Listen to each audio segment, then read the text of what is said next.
Hello, നമസ്കാരമുണ്ട് പ്രിയപ്പെട്ട പ്രവാസി സുഹൃത്തുക്കളെ, അതുപോലെ തന്നെ നാട്ടിലെ മറ്റു കുടുംബാംഗങ്ങളെ.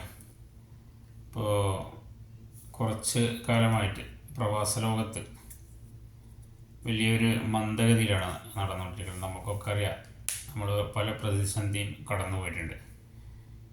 ഞാൻ 23-24 വർഷമായി ഈ പ്രവാസ ലോകത്ത്, അതുപോലെ തന്നെ ഈ ഫുഡ് മേഖലയിൽ.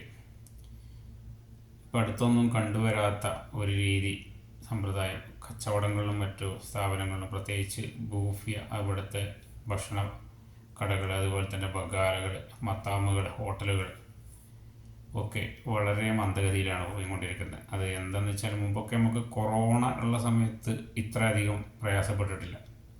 അത് സൗദിയിലായാലും UAE-യിലായാലും മറ്റ് ഗൾഫ് രാജ്യങ്ങളിലായാലും. ഈ അടുത്ത കാലത്തായിട്ട് യുദ്ധഭീഷണിയാണോ എന്തറിയില്ല, കസ്റ്റമർ വളരെ കുറവാണ്. കടകളൊക്കെ ഒരുവിധം പ്രയാസത്തിലാണ്. നമ്മുടെ മലയാളികളായിട്ട് കച്ചവടം ചെയ്യുന്ന ഇതാണെങ്കിലും, അതുപോലെ തന്നെ മറ്റു മേഖലയിലെ സൗദികളിലായാലും ഇപ്പോൾ പ്രത്യേകിച്ച് ഫുഡ് മേഖല ഒരു പ്രയാസം ഉണ്ടായില്ല. ഗൾഫ് നാടുകളിൽ, സൗദിയിലായാലും മറ്റു മേഖലയിലായാലും, അതായത് GCC കൺട്രികളിലായാലും.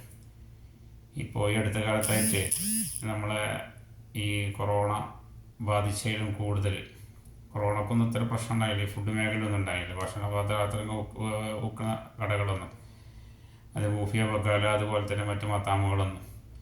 ഇപ്പോൾ എന്താ യുദ്ധഭീഷണി കാരണമായിട്ടാണോ എന്താ അറിയില്ല, അതുപോലെ തന്നെ എന്തൊരു മന്ദഗതിയിലായിട്ടാണെന്നറിയില്ല. ഇവർ സ്വയം പാചകം ചെയ്യുന്നതിൻ്റെ പേരിലായിട്ടാണെന്നറിയില്ല, കടകളിൽ വന്ന് വാങ്ങുന്ന ശീലം വളരെ കുറവാണ്. എന്തായാലും വലിയ പ്രയാസത്തിലാണ് ഇവിടെയുള്ള ആളുകളൊക്കെ.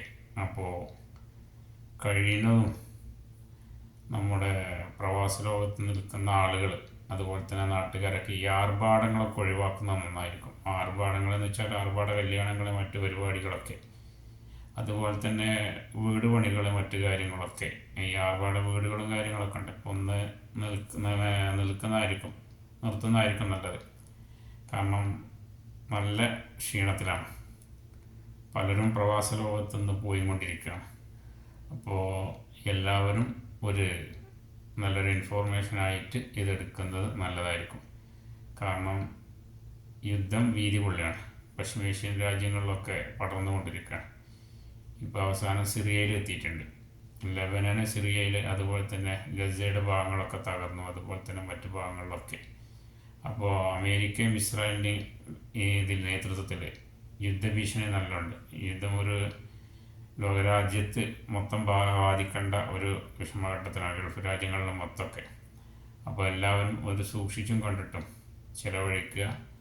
അതുപോലെ തന്നെ നാട്ടിലുള്ളവരൊക്കെ ഒന്ന് പ്രാർത്ഥിക്കുക. വേണ്ടമാതിരി ആർഭാടങ്ങളൊക്കെ ഒഴിവാക്കുന്നത് നന്നായിരിക്കും. ഓക്കെ എന്നാൽ.